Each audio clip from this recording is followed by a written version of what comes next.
안녕하세요. 아싸라비아입니다. 저희는 아웃사이더의 눈으로 인사이더들의 세상을 들여다보는 그런 팟캐스트고요. 저는 진행을 맡은 MC 대석입니다. 저 말고 또 두 분 더 나오셨죠? 네, 안녕하세요. 작은손입니다. 안녕하십니까, 작두입니다. 예, 저희가 한 명 더 있잖아요. 누구였죠?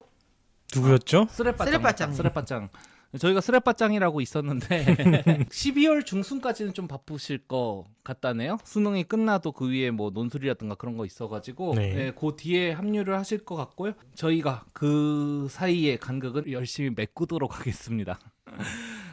어떻게 지내셨나요, 두 분? MC 대성님 뭐 일 있으세요? 저 팬이 찾아왔어요.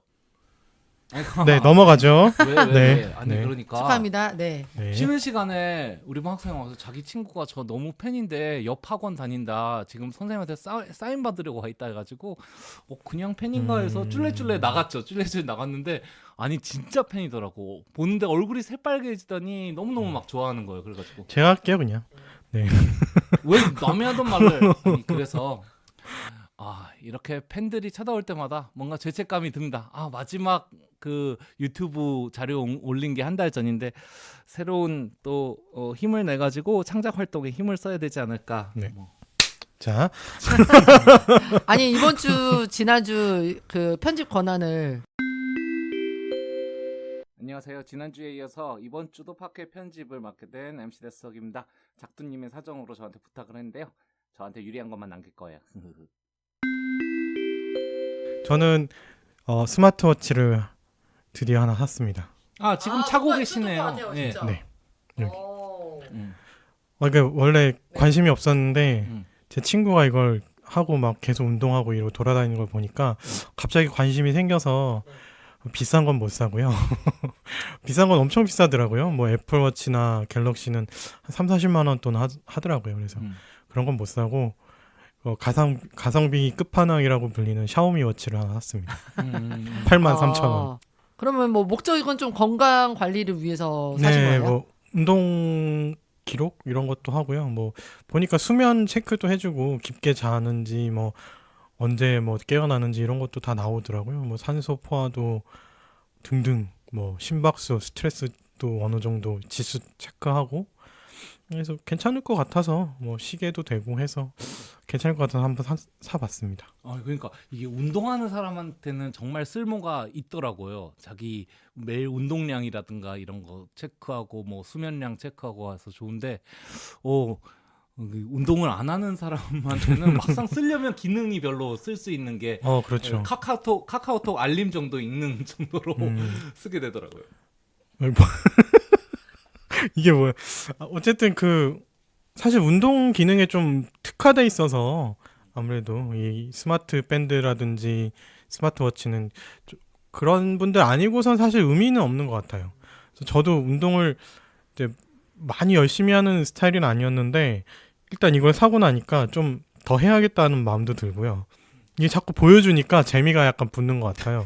그래서 뭔가 있으니까 하게 되는. 그래서 스마트폰, 저 스마트워치 때문에 지금 이제 건강이 더. 예, 조금 더 운동을 하려고 노력을 하고 이게 하면은 오늘 몇 볼을 걸었는지 몇 킬로를 걸었는지 몇 칼로리 소모했는지 하루에 몇 번 일어났는지 뭐 이런 것까지 다 나오더라고요. 그게 좀 더 재밌어서 조금 더 그 운동에 대한 동기부여를 해줄 수 있지 않나? 그런 면에선 좋은 것 같다라는 생각하고 있습니다. 스마트워치 만드시는 한국의 모든 제조업자분들 제 말 좀 들어주세요. 제발 교통카드 기능 하나만 좀 넣어주십시오. 그러면은 제가 좀 아직 안 돼요, 그것까지는. 네, 안 됩니다. 그래서 그것만 되면은 그러네요. 제가 마음 놓고 좀 투자를 할 것 같은데 막상 사놓고 잘 쓰게 되지를 않을 것 같아가지고 저도 지금 그 싼 거 하나 쓰고는 있는데요. 그렇게 잘 쓰고 있지는 그러니까 않습니다. MC 대선님 운동을 안 하시던데 네. 이게 뭔가 개인의 성향하고도 또 차이가 있네요. 네. 맞습니다.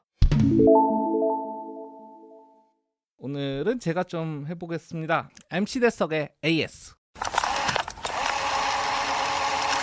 73회 소소한 플렉스에서 저희가 염따 얘기를 했었습니다. 그리고 제가 실제로 그때도 염따의 공연을 봤는데 커클베리 피가 염따에 대해서 칭찬했던 얘기를 좀 했었어요. 일상의 찌질한 감정, 뭐 질투삼이나 시기심이나 남들에게 감추고 싶은 걸 저렇게까지 솔직하게 쓰는 가사들 나는 그렇게 못할 텐데 정말 대단한 아티스트다라고 칭찬을 했었고 그래서 좀 주목해서 봤었고요. 그 이후에 이런 찌질한 감성들이 사람들의 숨기고 싶은 세속적인 마음을 가감없이 드러내는 요거랑 좀 잘 맞물려 가지고 이 사람이 경제적으로도 성공을 많이 했고 어떤 너무 잘난 사람이 성공한 게 아니라 마치 주변에 있던 어떤 형이 성공하는 것 같은 느낌이 들어서 사람들이 또 응원하는 기분으로 막 이 사람이 티를 팔면 사주고 뭐 승승장구 행보를 겪었는데 이번에 마미손하고 염따의 갈등이 있었습니다. 요거 사건을 간단히 설명을 드리자면은 마미손이 이제 자신의 회사를 키우고자 중학생 래퍼들 발굴을 해내고 계약을 해가지고 키웠는데 고등 래퍼의 이 친구들이 나왔는데 마미손이 레이블 중에 상도덕 무시하고 아티스트 그것도 아무것도 모르는 어린 친구들 빼가려고 하는 어느 한 곳 지금 그냥 지켜보고 있는데 이게 내가 심증 아니고 확증이다 싶으면 커리어 걸고 개처럼 물어뜯을 테니까 피볼 갖고 하세요. 이런 말을 남겼어요. 이때는 이제 말들만 난무했는데 요게 끝나고 나니까 그 마미손과 친구들 중에 친구들이 데이토나라고 염따와 더콰이엇이 설립한 레이블로 들어갔거든요. 이쪽을 떠나고. 그래가지고 사람들이 마미손이 이걸 얘기한 거구나라고 생각을 한 거고요. 최근에 이제 염따가 피처링을 하면서 노예계약 벗어나가지고 마미손보다 더 많이 벌어라라는 식으로 가사를 넣어가지고 피처링을 했거든요. 그래서 마미손이 이제 자기네 계약 사항하고 소상히 그거를 발표하는 영상을 올렸는데 그 과정에서 보면은 그 벌어오는 돈이 없는 인지도 없는 애들이었기 때문에 회사가 키워주고 가르쳐주고 피드백해주고 앨범을 낸다 해도 인지도를 쌓을 시점을 기다리고 있었고 고등 래퍼 4에 내보내면서 회사가 화면에 잘 나오도록 많이 지원을 해주고 이런 식으로 해서 시기가 무르익었는데 이 래퍼 둘이 갑자기 자기한테 와가지고 계약을 해지해달라 했다. 다른 이유를 대면서. 그래서 자기가 말은 안 했지만 이게 그때 고등 래퍼에서 거기 멘토링을 담당하고 있었던 염따가 뒤에 있는 걸 알았다라는 얘기고요. 근데 여기서 중요한 거는 염따의 행동이에요. 만약에 이 친구들을 데려가고 싶었다면 회사 대 회사로 저한테 와서 얘기를 꺼냈어야 됐어요. 회사 대 회사로 저한테 와서. 근데 염따는 이걸 이 친구들한테 은연중이든 노골적이든 저야 뭐 알 수가 없죠. 하지만 결과적으로는 이거를 이 친구들한테 시킨 거예요. 이거는 굉장히 비겁한 일이다라고 공격을 했고요. 거기에 대해서 이제 앞으로 일련의 조치를 취할 것임을 예견했습니다. 그래서 이런저런 사항들을 좀 보면은 계약 조건이라든지 혹은 지금까지 실제로 남아있는 유튜브 상에 그 마미손 그리고 마미손의 회사 뷰티풀 노이즈가 이들에 의해서 컨텐츠를 만들어 준 것 등등을 볼 때 이거는 사실 그냥 빼내간 거다. 좀 그렇게 보이는 면이 있고요. 이게 지금 염따의 소위 나락행이라고 부르는데 쇼미에서 보여준 이상한 말도 안 되는 심사들 그리고 티나 뭐 그런 거 디자인 표절 관련 시비로 외국인 일러스트레이터의 작품을 그대로 쓴 게 문제가 되고 있던 시점에 불거져가지고 더더욱 염따에 대한 비난 여론이 거세고 비난 여론이 거센 시점입니다. 안타까운 일이에요. 왜냐하면은 진짜 순수하게 그 돈을 쫓고 그냥 찌질하게 놀고 즐기고 이런 모습을 보여줬으면 아직까지도 좋을 수 있었을 것 같은데 과한 욕심? 해서는 안 되는 짓? 도덕적으로 올바르지 않은 짓까지 하면서도 그거를 자신의 그냥 기믹 나는 원래 이따인 놈이니까 이런 식으로 좀 대하고 있음이 그런 거 보면은 아 진짜 돈이 사람을 변하게 만드나 하는 생각도 들고 원래 그런 사람 아니었나요? 예전에는 나쁜 사람 이미지는 아니었어. 아, 돈 많으면 좋아하고 롤렉스 같은 거 사서 어린 아이처럼 좋아하고 뭐 그런 모습들이 사람들은 너무 재미있었던 거거든요. 근데 지금 이 모습은 좀 선을 넘어도 한참 넘었다. 그래서 저는 이런 거 볼 때마다 예전에 허클베리 피가 칭찬했던 염따의 모습이 오버랩 되면서 사뭇 안타까운 모습을 금할 수 없습니다. 네, 이제까지 MC 대석의 AS였습니다.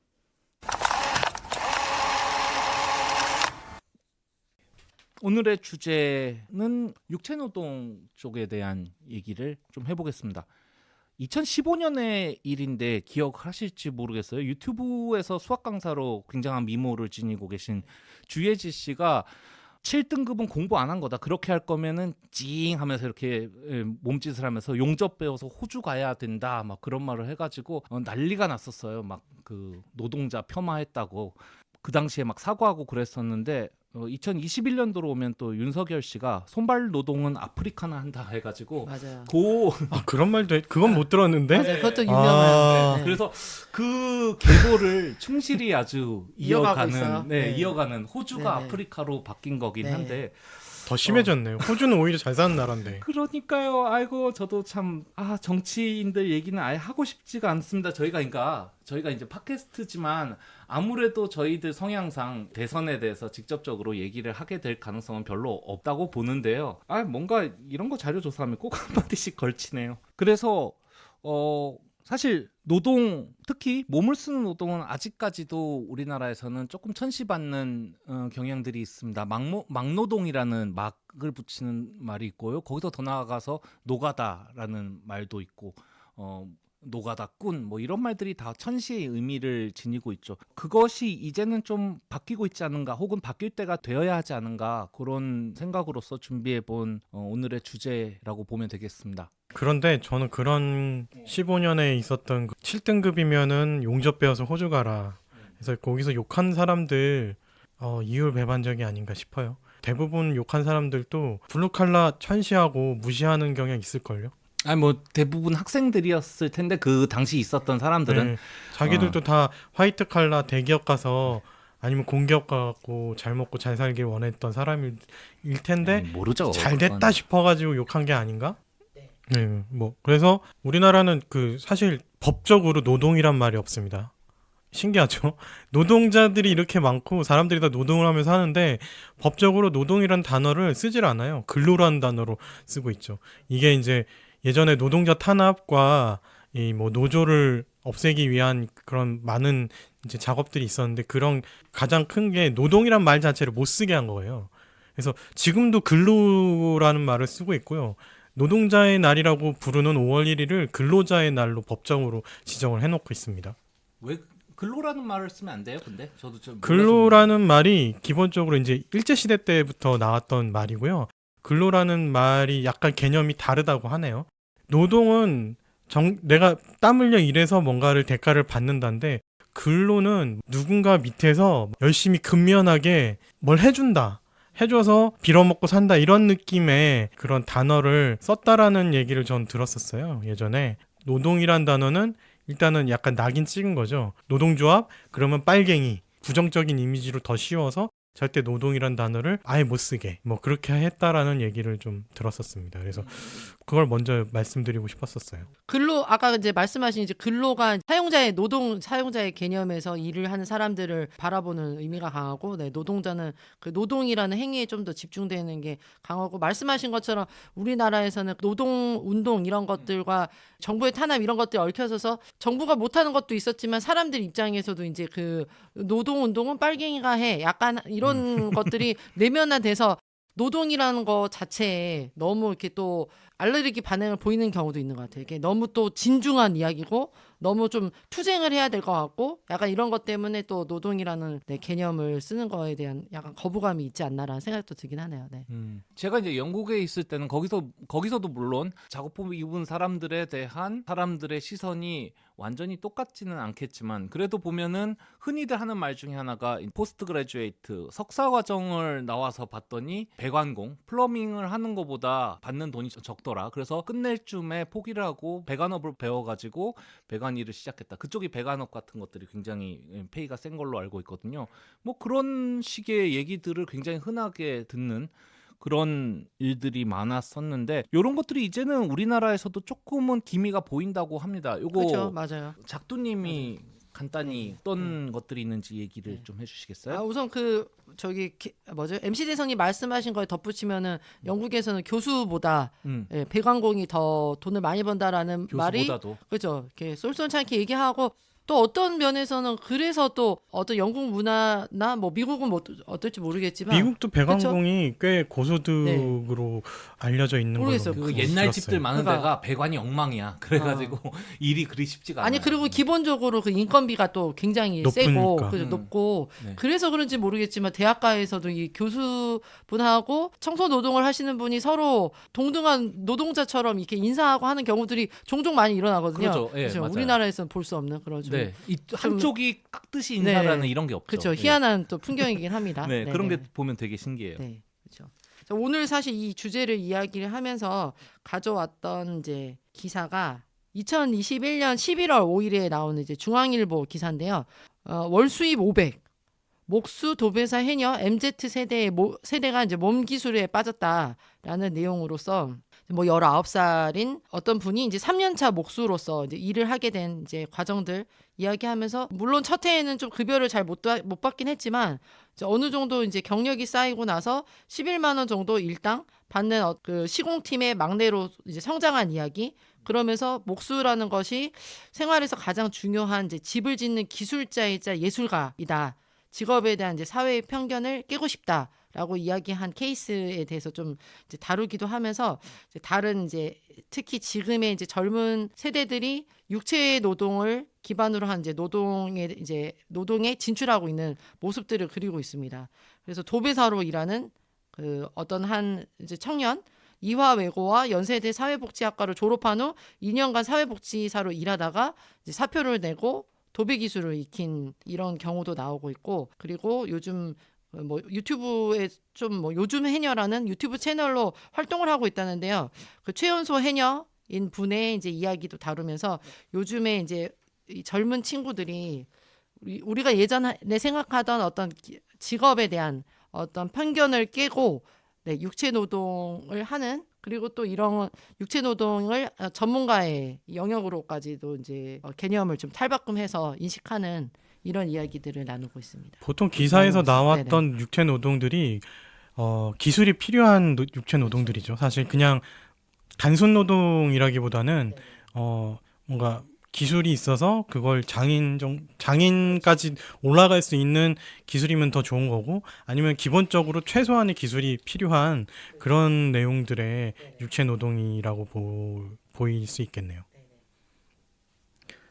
여러분들은 혹시 이런 육체 노동 같은 것들을 해봤거나 아니면 해보고 싶었던 그런 생각들 뭐 그런 의사가 있으셨던 적이 있었나 궁금하네요. 저 두 분 다. 저는 뭐 아르바이트로 20대 때 어떤 육체 노동을? 저희 육체 노동이라고 하니까 또 이렇게 뭐 좀 애매하긴 한데 뭐 식당 아르바이트도 하고 단순 그쵸, 노무에 가까운 그런 거죠. 그죠. 전 주로 이제 뭐 슈퍼에서 캐셔. 그래서 육체 노동이라고 하기도 뭐하나, 그죠? 그러니까 참 육체 노동이라는 개념이 갑자기 뭔가 흔들리기 시작하면서 단순 서비스직일 네. 수도 있는데요. 그죠. 그죠? 또 그 나이대에서 할 수 있는 걸 많이 했고요. 이번에 이제 논문 쓰면서 쿠팡 플렉스를 이틀 정도 뛰긴 했죠. 네. 네. 그럼 너무 적다. 플랫폼 노동 그렇죠. 쪽이고. 네네네. 저는 거의 없습니다. 네. 그 그렇군요. 뭔가 좀 상아탑에만 갇혀 있었던 듯한. 상하탑은 아닌 것 같은데 어쨌든 자신의 네. 탑 안 가요? 자신의 그렇죠. 탑? 자신의 탑. 네네. 아니 뭔가 장은소님은 그러니까 어떠세요? 뭔가 예전부터 그래도 대학은 나와야 되지 않겠냐 해서 대학 가고 대학 했더니 뭐 또 어학은 배워야 되지 않겠냐 어학 가고 그리고 뭐 대학원은 가야 되지 않냐 뭐 대학원 가고 뭐 박사과정은 해야 되지 않겠냐 조금 끌려다닌 면이 없잖아 있으면서 저는 그런 생각조차도 좀 못 해본 것 같아요 지금 네. 생각해 보면. 장은소님은 어떠세요? 저도 비슷했던 것 같은데요. 저는 제가 이제 파란만장한 그 회사 생활들을 보내면서 회사를 이제 그만뒀을 때 와이프의 추천으로 일단 예전부터 좀 하고 싶었던 목공일을 좀 배웠어요.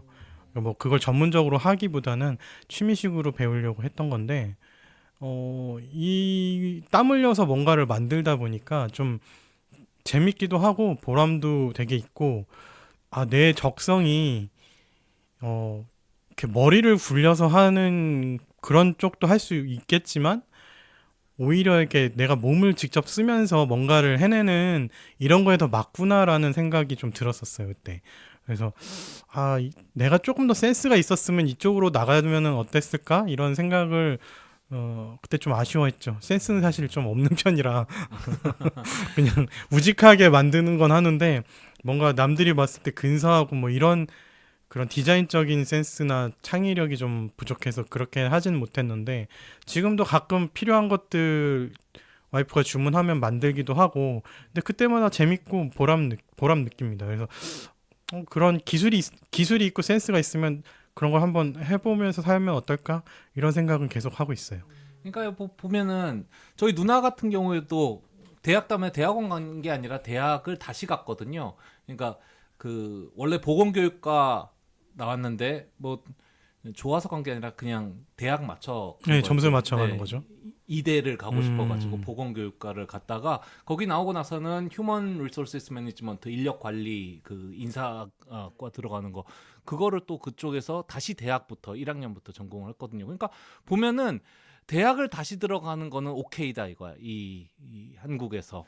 근데 대학을 졸업했는데 내가 택시 운전사를 해볼까라든가 뭔가 배워가지고 기술직을 해볼까 용접을 해볼까 이러면은 이제 여기 아까 7등급 배우면은 용접 배워가지고 호주 간다는 거의 그런 인식하고 좀 마주하게 되는 거거든요. 사실 어떻게 그게 되게 보면은- 잘 풀린 건데. 그러니까 어떻게 보면 이거는 뭔가 새로 시작한다는 거는 대학을 가든 기술을 배우든 뭐 미용을 배우든 뭘 하든 새로 시작한다는 면에서는 어차피 똑같은데 맞아요. 인생이 꼭 원하는 대로 가는 것도 아니고. 근데 사실 이제 저희 아버지는 이제 페인트 일을 하시거든요. 그리고 이제 기술직이에요. 저는 네네네. 그렇게 생각해요. 근데 그 아버지 그리고 또 일당도 되게 많이 버셨고 실제로도 그렇지만 참 아버지가 이제 하시는 일에 대해서 조금 뭐라죠? 약간 천시받는 경우들 있잖아요. 우선은 이제 옷이 좀 네네. 그 어쨌든 페인트로 그렇죠. 될 수밖에 없으니까.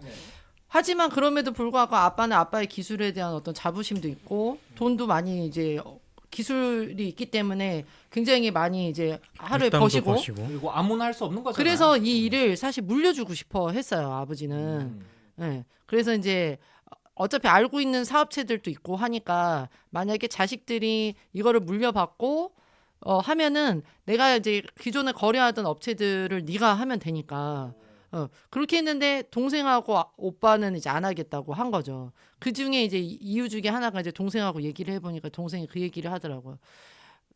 근데 동생은 가끔씩 가서 아버지 일도 돕고 했거든요. 그래서 이제 돌아가는 생태계도 잘 알지만 막상 이제 했을 때 그 사람들이 이제 천대하는 그 시선을 너무 잘 알기 때문에 내가 내 자식한테 그 이야기를 물려주고 싶지 않다고 그 얘기를 하더라고요. 근데 지금 동생분도 그렇죠. 육체 노동을 그쵸. 하면서 생계를 하시잖아요. 하지만 그건 안 하겠다고 하더라고요. 어, 그러니까 참 신기하죠, 그죠? 어렸을 그러니까- 때 그게 좀 그쵸. 한이 좀 있었나 그렇죠. 보네요. 그러니까 아까 전에 작은 손님이 말한 것처럼 제 동생 같은 경우는 워낙 활동적이고 몸 쓰는 걸 좋아하니까 걔는 몸을 쓰는 일을 했을 때 굉장히 큰 보람을 느껴요. 땀을 흘리는 일에. 그러니까 자기한테 잘 맞는 거죠. 어느 부분에서. 그리고 이제 그 부분에서 말씀하셨다시피 이게 또 단순 노동인 것처럼 보이는 노동에도 사실 기술과 센스들이 필요한 지점들이 있거든요. 그래서 그런 부분이 굉장히 자기한테 잘 맞고 이래서 이제 사실 아버지가 하는 일을 물려받을 수 있었을 텐데 얘한테는 이제 그게 어린 시절에 트라우마로 남은 거죠. 그러니까 아버지가 그 일을 한다고 했을 때 사람들이 이제 막노동과 노가다로 이렇게 폄하를 하는 게 하여튼 그런 그랬네요. 그 페인트 얘기를 하셔서 생각난 건데 그 아파트에 칠해주고 막 이렇게 새로 그림 그려주고 하시는 분들이 굉장히 이렇게 페이가 엄청 억 단위라고 하네요, 연봉이. 그래서 뭐 근데도 사람이 많이 없어서 이렇게 일감이 계속 쌓여 있다라는 얘기를 들었었어요. 근데 저는 고소공포증이 있어서 때려 죽여도 못 하는데 그 매줄에 매달려 가지고 이제 페인트 칠을 하시니까 위험하긴 한데 본인만 뭐 하고자 하는 의지가 있으면 그 고소공포증이 없고 그러면 정말 뭐 억은 우습다라는 얘기를 들었었어요. 그래서 와, 저런 삶도 있구나. 저렇게 살 수도 있구나. 이게 공부를 해서 대기업을 가거나 공기업을 가서 내가 펜대 굴리면서 컴퓨터를 하고 엑셀을 하고 이런 삶이 다가 아니구나라는 게 되게 크게 느껴졌어요. 그런 사람들보다 오히려 훨씬 더 풍족한 삶을 누리면서 뭔가 또 스트레스도 좀 적을 거 아니에요. 그래서 이런 일들이 많이 있나? 막 생각해보면 은근히 많이 있어요. 또 다른 예로는 제가 이제 어디서 들었는데 이것도 그 유명한 유명한 그 판매업자인데 이분은 뭘 파시냐면 말린 생선을 파신대요. 이분들도 되게 그 하이트 칼라에서 수도권에서 뭐 잘 나가는 회사 다니다가 막 스트레스 뭐 이런 걸로 힘들게 이제 사시다가 아예 못하겠다 해서 다 때려치고 속초인가 뭐 아무튼 동해로 가셔서 생선을 말려서 파는데 그게 너무 맛있어서 대박이 난 거예요.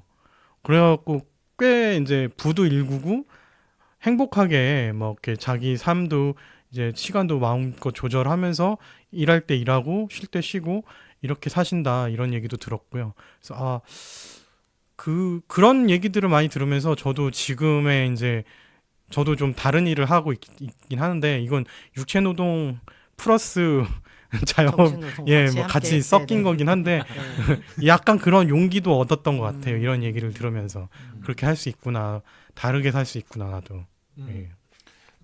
요즘은 조금씩 그 바뀌는 트렌드도 보이는 듯하다라고 아까 뭐 작두님도 조금 얘기를 해줬지만 젊은 세대들 중에서 성공한 케이스들을 조금 찾아보면은 그냥 육체 노동이 아니라 거기에 이제 좀 전문성을 더한다거나 여기 나온 표현으로 하자면 뭐 단순 노동에 머무르지 않고 한 단계 진화해 노동과 지식을 결합 새로운 부가가치를 창출하며 수익 구조를 만들어내고 그냥 팔던 메뉴도 신메뉴를 개발한다거나 아까 전처럼 해녀 일을 하는데 그것을 유튜브로 하나의 컨텐츠화 해가지고 같이 다른 사람들과 공유한다거나 이런 좀 스마트한 노력들이 같이 가미된 경우에 상당한 많은 수익과 또 좋은 롤모델이 되어주고 있습니다. 최근에 2021년도 10월 23일에 청년 노동자 천현우라고 이분이 이제 용접 일을 하시는데 용접 일을 하면서 칼럼을 써요. 예전엔 페북에 쓰던 글이 이제 화제를 모아가지고 신문이나 이런 언론사에서도 그의 글을 실어주고 하면서 노동의 여러 가지 면을 보여주고 있는데 용접 자체를 하나의 미술을 한다라고 직업에 대해서 좀 자부심이 있으시더라고요. 저는 그런 생각을 합니다. 저는 이제 아이들을 가르치는 일을 하지만 그거는 어떻게 보면 항상 결과가 나오는 일은 아닙니다. 내가 계속 달리고는 있는데 통장에 입금은 되지만 내가 무엇을 하고 있는지 모르는 듯한 그런 순간들이 있긴 있어요. 아무리 해도 이제 성적 안 오른 애라든가 얘랑 막 붙잡고 씨름하다 보면은. 근데 이런 일들은 또 어떻게 보면은 일을 하고 그 들인 시간만큼 어떤 결과가 나오고 그 결과에 대해서 자부심을 가질 수 있고 그런 면에서는 좀 인식이 바뀌어가고 있고 그것만으로는 부족하니까 우리가 좀 더 바꿔야 되지 않을까 그렇게 생각을 합니다. 또 호주로 갈 수도 있고 네. 아까 아니, 뭐, 얘기처럼 아니 근데 뭐 직업이라는 게 거기서 갑자기 꼭 호주가? 직업이라는 게 진짜 뭐 거대한 조직에 들어가서 안정적인 걸 추구하지 않는 이상은 항상 어떤 뭐 시대적인 상황이나 아니면 뭐 계절이나 이런 거에 맞춰서 좀 부침은 다 타고 있는 것 같긴 해요. 근데 저는 이번에 이 기사를 보면서 이 기사가 단순히 지금 갑자기 툭 튀어나온 건 아니라고 생각하거든요. 그래서 몇 년 전부터도 꾸준히 그런 이야기 나왔었어요. 대기업을 다녔는데 퇴사를 하고 뭐 양봉업을 한다. 네. 아니면 나는 작가인데 청소 일을 시작했다. 이러면서 이제 같이 뭔가 우리가 가지고 있었던 어떤 화이트 칼라나 아니라 지식인의 어떤 표상을 가진 사람들이 이쪽으로 이동하는 것들을 보였단 말이죠. 근데 지금의 이제 트렌드는 조금은 그런 것도 있지만 아예 이제 처음부터 이쪽으로 이제 진출을 하는 경우 그래서 이 컨텐츠를 가지고 뭐 유튜브나 책을 쓰시는 분도 있겠지만 그냥 이 전체 컨텐츠 자체를 그러니까 뭐 지금 노동이라는 어떤 뭐 컨텐츠 자체를 조금 더 브랜드화 하던지 아니면 그 안에서 기술을 발전을 하던지 아니면 그냥 그 자체만으로도 땀 흘리는 노동의 어떤 가치를 좋아하는 친구들이 좀 더 많이 들어오는 약간 이런 좀 경향이 흐름들이 살짝 변화하고 있다라는 생각은 들긴 하더라고요. 그 네. 사회가 발전하면서 결국 화이트 칼라의 이 직업들은 오히려 좀 줄어드는 경향이 있죠. AI도 있고 이제 점점 더 줄을 수 있는 가능성이 있는데 결국 사람이 해야만 하는 일들은 또 남아 있단 말이죠. 그렇죠. 그런데 경쟁은 화이트 칼라 쪽에 몰려 있고 오히려 사람이 남아서 해야 되는 일에는 좀 경쟁이 좀 줄어드는 경향들이 있어서 그런 거를 오히려 빨리 캐치를 하고 전환하는 사람들이 많이 생기고 있는 게 아닌가 싶기도 하고요. 아까 이제 그 청소일 얘기하신 거는 그분이 이게 원래 작가는 아니었고 그 이제 회사를 다니다가 근데 회사를 다니는데 나중에 알고 보니까 자기가 그 굉장히 심한 공황 장애를 앓고 있었다고 해요. 그래서 도저히 회사를 못 다니겠어서 이제 회사를 그만두고 집에서 놀고 있는데 어머니가 그냥 놀지 말고 나랑 청소나 하러 다닐래? 라고 하셔가지고 같이 두 분이서 같이 회사식으로 하나 만들어서 이제 영업을 조금 뛰면서 아는 사람 건물부터 시작해서 조금씩 이제 청소를 해주면서 돈을 받는, 그러니까 대표적인 건 나의 아저씨에 나오는 드라마 나의 아저씨에 나오는 네. 그 형제들이 청소업을 했었잖아요. 그쵸. 그런 청소죠. 음. 그런 걸 했는데 오히려 회사 다닐 때보다 너무 스트레스도 없고 대인 관계라든지 상사에 대한 그런 스트레스도 없고 내 생활을 어느 정도 내가 컨트롤할 수 있으며 돈도 그때보다 더 잘 번다. 물론 이제 영업을 좀 잘 해야 되는 부분이 있긴 하겠지만 그런 것들도 있고, 그리고 제 친구 같은 경우에는 이제 잠깐 그 타일 공이 또 괜찮다고 해서 타일을 배우더라고요. 그렇죠. 근데 인테리어도 그죠. 사실 이거는 약간 영업적인 측면이 강하긴 한데 이제 괜찮은 그 기술자가 되기까지는 좀 걸리지만 되고 영업이 좀 되면 월 1,000만 원은 우습게 번다라는 얘기를 하더라고요. 그래서 아 저런 것도 있구나.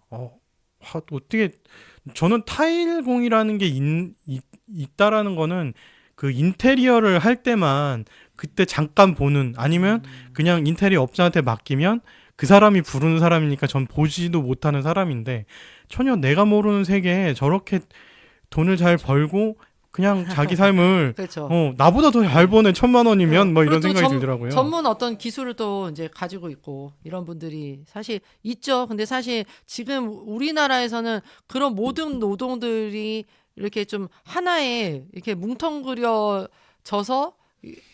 이 육체 노동으로 좀 취급되는 경우가 있었던 것 같아요. 그러니까 말씀하신 대로, 그러니까 왜 기술이 항상 화이트 칼라의 기술만 기술이고 블루 칼라의 기술은 기술로서 인정을 안 받게 되는지, 결국에는 우리의 이제 편견 속에서 나오는 게 아닌가라는 생각도 들긴 하고. 아니 뭐 네. 우리가 워낙 또 너무 빠르게 성장을 해가지고 뒤에 두고 가고 싶은 거지. 못 먹고 못 살아서 몸으로 일했던 시대는 좀 뒤에 두고 가고 싶다. 좀 그런 게 있는 거죠. 그런 마음이 있을 수도 있겠네요, 진짜. 4차 혁명 해가지고 이런 최첨단 AI 기계가 다 해주는 세상, 이런 세상을 좀 집약한 게 이제 손발 노동은 아프리카에서나 한다라는 그쪽으로 가는 거거든요. 그 사람 이상한 거 아니고. 그냥 제로에서 나왔다기보다는 네. 그냥 꼰대들의 생각이죠. 그러니까 뭔가 다른 그런 것이 있을 수 있는데, 물론 우리가 말한다고 해서 여기가 뛰어들면 누구나 성공할 수 있는 또 그런 장은 아닐 거라고 생각합니다. 그렇죠. 뭐 돈 많이 버는다는데 근데 타일 일은 하실 수 있으시겠어요? 고소공포증하고는 별로 상관이 없는데.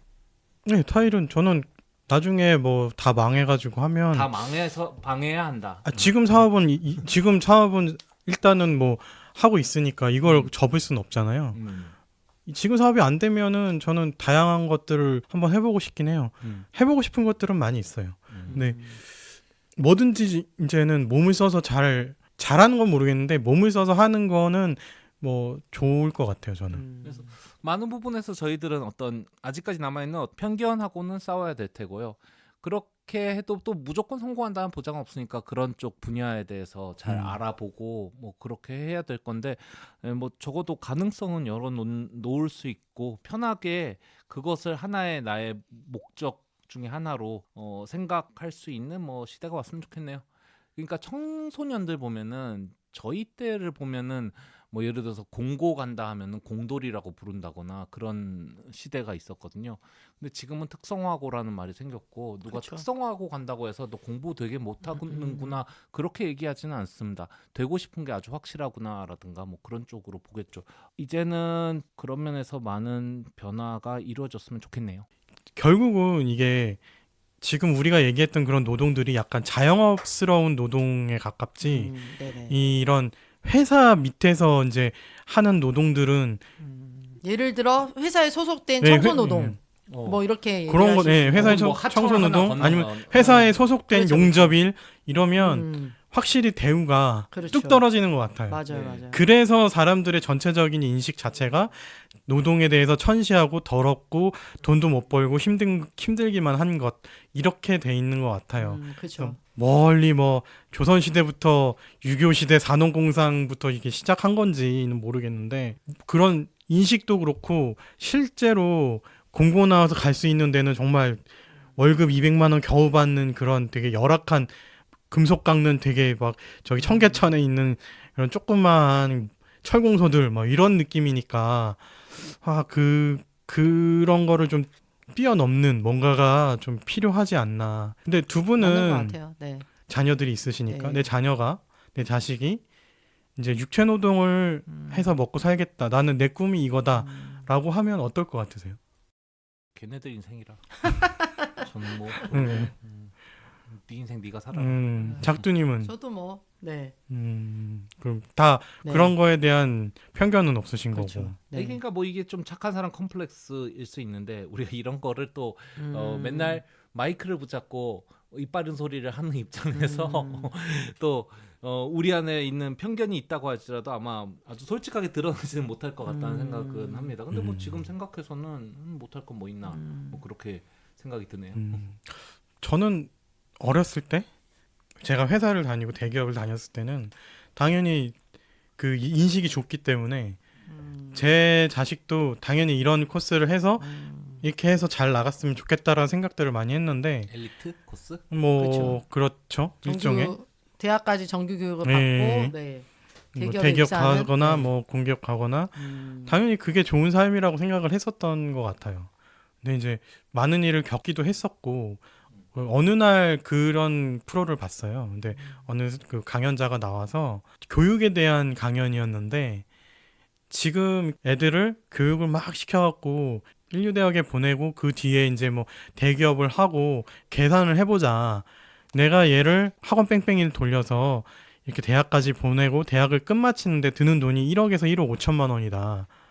그렇게 해가지고 얘가 대기업에 간다고 치면 연봉이 6천이고 뭐 근데 요즘 평균 대기업 근속 연수가 15년이니까 얼마를 번다. 그걸 계산한 걸 보니까 수지타산이 안 맞더라고요. 엄청난 돈을 들였는데 네. 사실 손익분기점이 몇 년 차에서 나와요? 입사 후? 뭐 그렇게까지 기억하고 있진 손익 않는데 분기를 딱 하려고 할 쯤에 이제 독립하는 거죠. 손익분기 할 때쯤이면 부모에게- 회사 때려칠 것 같아. 부모에게 독립하고 회사 내가 때려. 아니, LG, 그- 내가 LG 영어 네. 영어 가르치러 다닐 때 그 젊은 사원들 맨날 때려치는 얘기했어. 그 내가 투자한 돈의 손익분기는 따지는 게 아니고 그렇죠. 그 아이 그렇죠. 그 전체 아이 인생에. 개인으로서 그렇죠. 얘한테 투입한 자원과 나중에 얘가 벌어들일 그렇죠, 수 있는 그렇죠. 자원을 했을 때 자기가 생활비 쓰고 이거 했을 때 남는 건 과연 얼마가 될까 했는데 사실 별로 이게 경제적이지도 않더라고요. 그래서 그 사람이 얘기했던 그 강연자가 얘기했던 거는 차라리 그럴 거 애가 공부를 싫어한다면 공부를 좋아한다면 시켜야 되지만 싫어한다면 별로 관심이 없다면 그 1억 5천을 포크레인이나 불도저나 그런 중장비를 그냥 하나 사줘라. 사서 그거를 물려줘봐라. 그러면 걔는 그것도 배우면서 그 일도 하면서 또 다른 일도 찾을 수 있는 것이고 그 중장비 하나로 대여하면 그렇죠. 그게 대기업 월봉까지 아니죠. 중소기업 월급 정도는 나온다 최소한. 그 안정적인 경제적인 자립이 돼 있는 상황에서 자기가 하고 싶은 걸 충분히 찾을 수 있고 뭔가의 삶에 대한 목표도 찾을 수 있고 더 낫지 않을까라는 제시를 하더라고요. 그러니까 그 정답이라는 건 아닌데 그쵸, 그럴 그쵸. 수도 있지 않을까? 이렇게 아니, 살 수도 있지 맞아요. 않을까요? 그런데 저는 거기서 진짜 뒤통수에 망치 맞은 것 같았어요. 저런 삶이 있을 수 있겠네.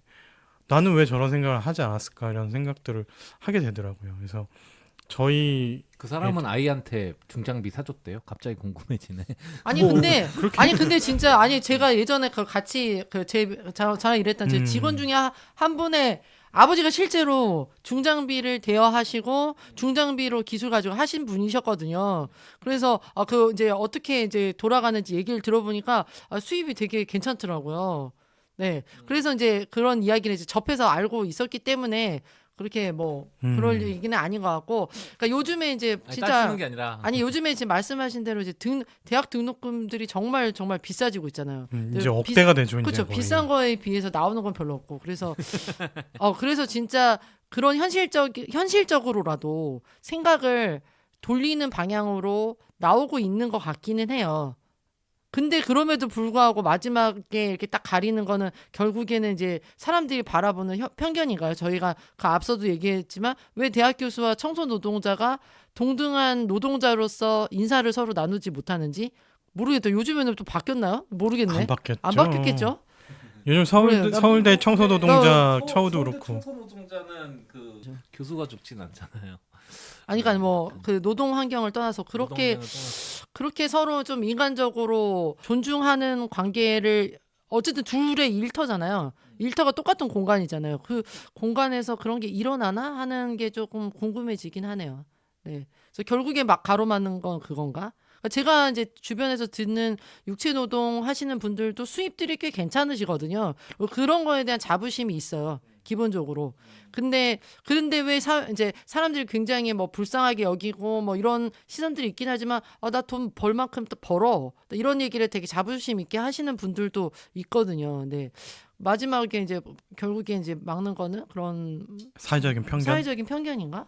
모르겠네요. 그게 근데 가장 큰 것 같아요. 말씀하신 대로 이제 대학 교육도 정상적으로 돌아가지 않기 때문에 이제 뭐 말씀하신 손익분기를 따져봤을 때도 결국에는 이게 손해나는 장사잖아요. 그렇죠? 그런 것 같아요. 그러니까 모두가 나오는 대학에 나와서 모두가 갈 수 없는 인류 기업에 가고 싶은데 근데 그렇게 해서도 얼마나 버틸 수 있는가 지금 모르는 상황이고 제 친구들도 15년 20년 봐요. 그러면 뭐 과연 이게 진짜 저게 정답인가? 아니지 않나? 그리고 또 말씀하신 대로 이제 소속돼서 일하는 노동은 아직까지도 굉장히 네. 열악하기 때문에 그게 이제 자영업의 형태로 네네네. 이렇게 나오고 있는 거겠죠, 그죠? 네. 아까 말했던 용접 노동자 겸 칼럼니스트 천연우 씨 같은 경우에는 지금 청년들이 15%의 성과 85%의 필드가 있는데 15%의 성이 공기업, 공무원, 대기업의 성인데 이 성 안에 들어가지 이 성 안에 들어가지 못하면 삶 자체가 완벽하게 비참해진다라고 평가를 하고 있어서 자체를 구체적으로 해결하지 못하면 이거는 반복될 것이다라고 하고요. 그리고 그게 청년들이 직접적으로 마주하고 있는 문제. 대학을 나와도 눈에 띄지 않으니까 스펙을 쌓고 스펙을 쌓아도 뭐가 안 되니까 또 뭘 하고 하면서 끊임없이 그 성으로 올라가려고 막 하는 모습이 옛날에 꽃들에게 희망을 그러니까 그 노력과 돈이면 다른 쪽에서 오히려 다른 삶을 살 수 있는데 이제 눈을 못 돌리는 게 냉대받는 그리고 그 15%도 아니고 사실은 그 너무 후하게 줬네요. 5%도 안 되잖아요, 그거는. 모르겠어요. 공기업 공기업, 대기업 이건 다 해서 이거 5%도 다 안 해가지고 됩니다. 뭐 그렇게 이 부분은 얘기를 하셨는데 어쨌건 근데 저는 이제 그런 생각이 들더라고요. 이제 보면은 이렇게 이 실제로 이 노동이 현장이 되게 다양하잖아요. 그러니까 다양한 직업들이 이제 존재함에도 불구하고 이런 다양한 이 일하는 모습들이 사실 이렇게 목소리를 내서 활자화되던가 이런 경우들이 많이 없는 것 같아요. 그래서 이제 이분이 용접 일을 하시면서 칼럼을 쓰는다는 게 결국에 이제 이분의 이제 글에도 되게 이 노동의 일 경험들이 많이 묻어날 거 아니에요.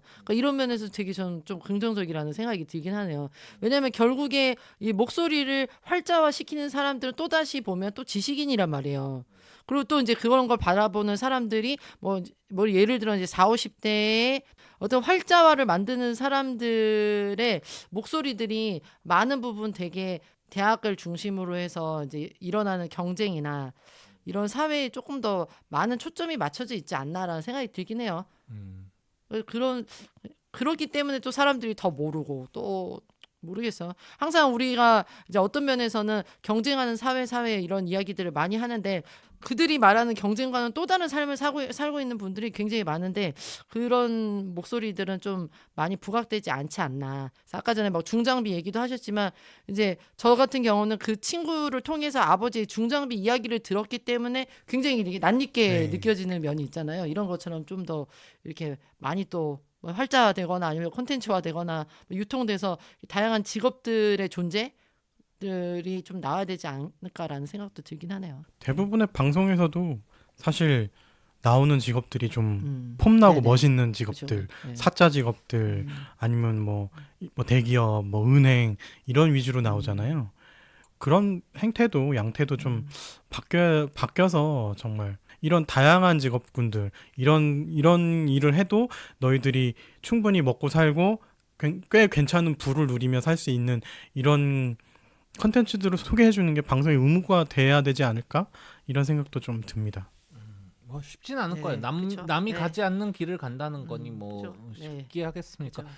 어떤 남들 가는 길을 가고 싶지 않아서가 아니라 어쩔 수 없이 코로나 때문에 뭐 나오게 되든 뭐 해가지고 그래서 이제 육체 노동이라든가 뭐 그런 쪽으로 가는 경우들도 많은데 보면은 좀 천편일률적인 면도 없잖아 있기는 있거든요. 준비가 안 돼 있으니까. 그러니까 돈이 좀 있으신 분들은 뭐 무역업을 했든 대기업을 나왔든 IT를 했든 교직을 했든 뭐 치킨집을 차린다거나 이번에 그 자영업 총량제라는 이상한 얘기도 나왔었지만 뭐 뭔가 하기는 해야 되니까 별로 준비 없이 음식점을 세운다거나 뭐 그런 게 있는가 하면은 또 돈이 없으면은 그냥 쿠팡 플렉스라든가 뭐 그런 쪽으로 가게 되는데 뭐 이럴 때일수록 조금 더 머리를 굴려서 뭔가 할 수 있는 일의 가능성을 찾아보는 것 뭐 그런 게 조금은 필요하지 않을까 생각이 다양한 배움과 학습은 어느 일이든 필수적인 것 같아요. 맞습니다. 예. 네. 그러니까 그렇다고 생각해요. 네. 단순히 그렇죠. 이거 쉬워 보인다 싶어서 뛰어드는 거는 결국 패망의 지름길인 것 같고 그렇죠. 뭐든 좀 고민해보고 진짜 밑바닥에서부터 한번 배워보든가 일을 좀 해보든가 그렇죠. 뭐 이런 것들이 있지 않고서는 어느 일이든 사실 힘들잖아요. 그렇죠. 맞아요. 예, 네. 그거부터 시작하는 것이 뭐 맞지 않나. 근데 아마 이제 어쨌든 워낙 이제 실리적인 이유로라도 바뀌어질 거라는 생각은 들긴 해요. 전체적인 어떤 이런 직업을 바라보는 지형이나 이 육체 노동을 바라보는 이제 뭐 편견이나 이런 것들도 변화가 또 오지 않을까라는 생각도 들긴 하네요. 네. 저희들 자신이 어떤 육체 노동이라든가 이런 거를 실질적으로 하고 있지는 않는 입장에서 저희가 얼마나 정확하게 지금의 현상이라든가 실태를 전해드렸는지에 대해 약간 우려하는 마음은 있지만서도 저희가 생각하기에 또 지금은 좀 더 다양한 방법, 다양한 식으로 어떤 삶의 일의 양식을 살아가는 것이 필요하다고 생각해서 저희 아싸라비의 생각을 전해드렸습니다. 오늘은 새롭게 주목받고 있는 육체 노동에 관한 이야기를 들려드렸고요. 다음 시간에 또 재밌는 이야기로 만나뵐까 합니다. 감사합니다. 네, 감사합니다. 감사합니다.